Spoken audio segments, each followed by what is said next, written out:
السلام علیکم. محمد رضا صدیق اپنے پروگرام پولیٹیکل ڈائریز کے ساتھ حاضر خدمت ہے. 21 اگست 2024 اور بڑی خوشخبری آپ کے سامنے وہ ہے.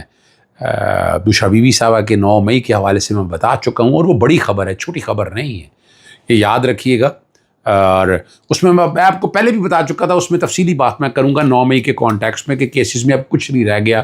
میں یہی سمجھتا ہوں جہاں تک باقی جن لوگوں نے کیا ان کے ساتھ اب جو بھی طریقہ کار, لیکن آپ یہ کہیں کہ پاکستان تحریک انصاف کی بڑی قیادت یا باقی آ سکے تو وہ پاسبل نہیں. کیس خود خراب کر لیا ہے. جس کسی نے بھی مشورہ دیا وہ مشورہ ہی غلط دیا. وہ کو ہوتا ہے نا. اب چلیں میں ابھی بتاتا ہوں آپ کو. اپنا آڈیو لیکس کیس میں اسلام آباد ہائی کورٹ کے فیصلے کے خلاف اپیل کا حکم نامہ جو ہے وہ جاری کر دیا گیا. اور NA 171 ضمنی انتخابات ہے, پوسٹل بیلٹ کی تاریخوں کی درخواست وہ غالباً 26 اگست رکھی ہے. اور وفاقی وزیر اقبال احسن اقبال خان ناروال سٹی, دیکھیں میں سمجھتا ہوں یہ زیادتی ہوئی ہے, بالکل ہونا چاہیے, لیکن انہوں نے سیکھا نہیں ہے پولیٹیکل انجینئرنگ کے کانٹیکس میں. ٹھیک ہے نا جی. یوٹیوبر علی کھوسا واپس آ گئے اور مختصر مدت کے لیے لوگوں کو اٹھانے کا یہ نیا طریقہ جو ہے وہ آ سکا. پہلے 9 مئی کے مستقبل کا کیا حال ہوگا. ضمانتوں کے کیس کی سماعت جو ہے نا جسٹس سعید منصور علی شاہ اور جسٹس اطہر من اللہ کے سامنے 2 رکنی بینچ کے سامنے لگی ہے. اور یہ بڑا ایک اہم معاملہ ہے. یعنی 9 مئی کے کانٹیکس میں آپ نے جس طرح لوگوں کو اندر رکھا ہوا ہے, جو قصوروار ہے ان کے حوالے سے جو مرضی آپ کریں, کوئی اعتراض نہیں. اس میں ریسنٹلی دیکھیں نا عمران خان کو اس کیس میں عمران خان کا تعلق کیا تھا, اس میں بڑی باتیں کی, بڑی ایویڈنس بات کی. مجھے یاد ہے ریمانڈ کے لیے جب میں گیا ایکوٹل کے حوالے سے, جب وہاں بات کی دہشت گردی کی کورٹ 15 جولائی کے دوران, وہاں ساری چیزیں رکھی, ایویڈنس کوئی نہیں تھی. میں نے وہاں ڈسچارج کی کے حوالے سے کیس سارا ٹوٹل پلیڈ کیا اور یہی بات پھر ہائی کورٹ میں بھی آیا. ہائی کورٹ نے بھی آپ کے سامنے جو ہے نا ریمانڈ ختم کر دیا اور عمران خان اب 9 مئی کی ضمانتوں کے حوالے سے کیس پینڈنگ پڑے ہیں, لیکن ایویڈنس کوئی نہیں ہے. کیا کہا تھا اس میں اگر آپ کو یاد ہو تو ایک SHO تھا جو وہ کہہ رہا تھا کہ میں کنسپریسی سنتا رہا. وہ 9 مئی سے لے کر 12 مئی تک چپ رہا اور غالباً 13 مئی کو آ کر اس نے سپلیمنٹری اسٹیٹمنٹ دی, لیکن اس کی کیا حیثیت ہوگی یا this is what it is called a case of no evidence. یعنی عمران خان کے اگینسٹ کوئی ایویڈنس نہیں تھی. باقی جتنے لوگوں کو آپ نے رکھا ہے, 1 سے پکڑو 2 سے پکڑے, جو بھی طریقہ کار جس کسی نے تجویز کیا وہ غلط کیا. ایک کیس کی طرف فوکس ہوتا تو شاید یہ معاملات ہے, لیکن آپ نے لوگوں کو اندر رکھنے کے لیے, پریشر رکھنے کے لیے جو بھی طریقہ کار اپنایا وہ گلے پڑنے والا ہے. اسی طرح بشرا بی بی صاحبہ کے حوالے سے ہمیں پتا تھا کہ 9 مئی کے کیسوں میں گرفتاری کریں گے, 12 کیسوں میں, یعنی کوئی ایویڈنس نہیں ہے. اور یہ ایکویٹل کا کیس تھا, کوئی انکریمنٹنگ ایویڈنس موجود نہیں تھی. سلمان صفدر نے بہت اچھے طریقے سے, آسن طریقے سے اس کیس کو لڑا اور یہ چیزیں ساری کورٹ کے سامنے رکھی کہ کیا ہے, کیا ذرا بتائیں تو صحیح نا, کیا ایویڈنس ہے, ریکارڈ کے اوپر کیا ایسی چیز ہے جو یہ سجیسٹ کر سکے گی, جو یہ ثابت کر سکے گی کہ بشرا بی بی اس کیس میں انوالو تھی. چونکہ کیس کچھ نہیں تھا, جھوٹے مقابلے تھے, جھوٹی باتیں تھی ساری, اور یعنی ادھر ادھر کی باتیں کر, یعنی یہ کوئی شرم سے ڈوب مرنے کا مقام نہیں ہے موجودہ حکومت کا اور پروسیکیوشن کا. اس کیس کو, اس چیز کو سامنے رکھ کے پروسیکیوشن کو تو وہ استعفے دے دینے چاہیے, چھوڑ دینا چاہیے. یعنی آپ ایک جھوٹے مقدموں کو ڈیفینڈ کرتے کس حد تک جائیں گے, اور یہ ہے وہ سارا. اور اسی لیے بار بار کہا جاتا ہے کہ 9 مئی کے واقعہ کی ایک جوڈیشل کمیشن بنانے, اور میں کہتا ہوں کہ اس میں نون لیگ انوالو ہے, حکومت وقت انوالو ہے, نگران حکومت انوالو ہے. آپ پاکستان تحریک انصاف پہ ڈالتے ہیں, لیکن جب تک آپ جوڈیشل کمیشن ہی بنائیں گے تو آپ اس بھمر سے, اس سرکل سے باہر نہیں نکل سکیں گے. اس لیے آپ کو وہاں پر جانا ہے, وہاں پر سامنے آنا ہے تاکہ چیزیں ساری سامنے آ سکے, اور اس سے بہت سے حالات بہتر ہوں گے, بہت سی چیزیں بہتر ہوں گی اگر آپ کرنا چاہیں. اگر آپ نہیں کرنا چاہیں تو پھر ایسے ہی رہیے گا, پھر کیا کہہ سکتے ہیں, آپ باتیں ہی ہوں گی اور وہ ہوتی رہیں گی. آگے چلتے ہیں. آڈیو لیکس میں اسلام آباد ہائی کورٹ کے فیصلے کے خلاف جسٹس امین الدین اور جسٹس نعیم افغان کا 2 رکنی کا بینچ کا فیصلہ 5 شفاعت پر. اور میں بڑے ادب کے ساتھ, میں تو اتفاق ہی نہیں کرتا اس چیز کو سامنے رکھ کر, اور انہوں نے کہا جی 19 مئی 2023 کو وفاقی انکوائری کمیشن قائم کیا. جسٹس فائز عیسیٰ کی سربراہی میں انکوائری کمیشن تشکیل دیا گیا. اب ذرا سنیے گا, جسٹس نعیم افغان اور جسٹس عامر فاروق بھی 3 رکنی کمیشن کا حصہ تھے. جو ہم نے باتیں کی جسٹس نعیم افغان کو نہیں سننا چاہیے تھا, اس لیے بات کہتے ہیں, وہ ذکر کرتے ہیں سپریم کورٹ نے انکوائری کمشن کو کام سے روکا جس پہ آج تک دوبارہ اجلاس نہ ہو سکا. واقعی کہ انہوں نے اپنی اپیلی موقف اختیار کیا کہ ہائی کورٹ نے اس کو نوٹس کے دائرہ اختیار کو استعمال کیا. بڑا حیران ہوتا ہوں کس بات کا دائرہ اختیار استعمال کیا.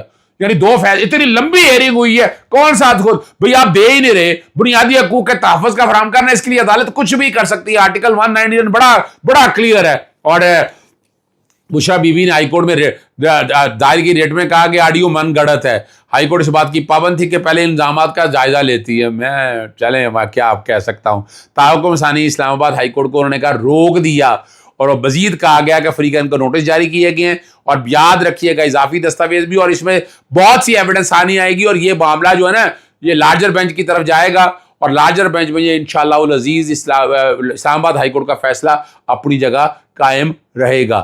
یہاں چلیں, یہ صرف بتانے کا مقصد صرف اتنا ہے کہ یہ سپریم کورٹ کا جو فیصلہ ہے میں اسے ایرونیس کہتا ہوں. ابھی انٹرم آرڈر ہے, لیکن اس سے کیا ہو گیا, ایک طرح کا کمپلیٹ ریلیف ہی دے دیا. ابھی وہ کیا باقی چیزوں کو جو کرنا ہے, جائیں جا کر سرویلنس کرنی ہے, اجازت لینی ہے, جائیں جا کر کورٹ سے لے, لیکن جس کا دل چاہے, جس کا مرضی دل چاہے, جو مرضی آپ کرتے رہے. اور یہاں جس طرح سے پولیٹیکل وکٹمائزیشن ہو رہی ہے, یہاں تو جو اصل لوگ ہیں ان کو چھوڑ کے باقی لوگوں کی طرف جایا جا رہا ہے. یہ تو روک رہے ہیں نا کسی طرح سے. آگے چلتے ہیں معاملے میں احتساب عدالت میں. جو میں اس کیس کی پہلے میں احسن اقبال صاحب کے بہت خلاف تھا کہ یہ واقعی کرپشن کی ہے, لیکن جو کہ جتنا نیب کو میں پولیٹیکل وکٹمائزیشن ہوتے دیکھ رہا ہوں, میں سمجھتا ہوں یہ اچھا فیصلہ کیا ہے. 4 سال بعد ریفرنس بند کر دیا ہے, اور جج جو ہیں احتساب عدالت کی امید ہے کہ یہ اسی طرح انصاف فراہم کریں گے جو باقی میں کرتے ہیں.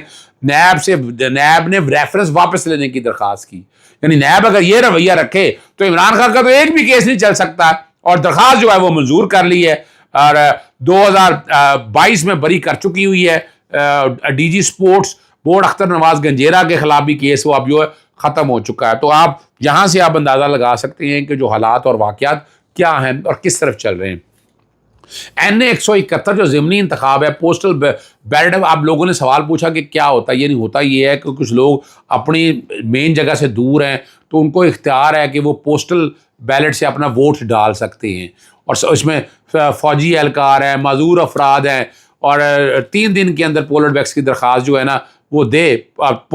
جو پوسٹل بیلٹ باکس ہے نا ویب سائٹ سے ڈاؤن لوڈ کیے جا سکتے ہیں. ووٹر پولیس اسٹیشن پر نہیں جا سکتا. غیر مجاز استعمال سے بچنے کے لیے پوسٹل بیلٹ جو ہے نا درخواست کی دفتری توثیق ضروری ہے.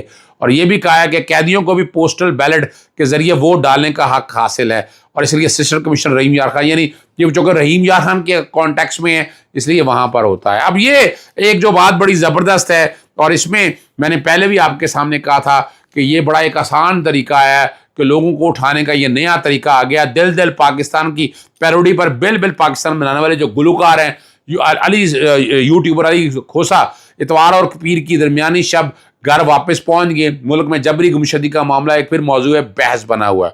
اہل خانہ کے مطابق علی کھوسا کی طبیعت ٹھیک ہے, لیکن اسے چہرے سے تھکاوٹ کے اثرات ہیں, جس کے بعد وہ کسی سے بات نہیں کر رہے.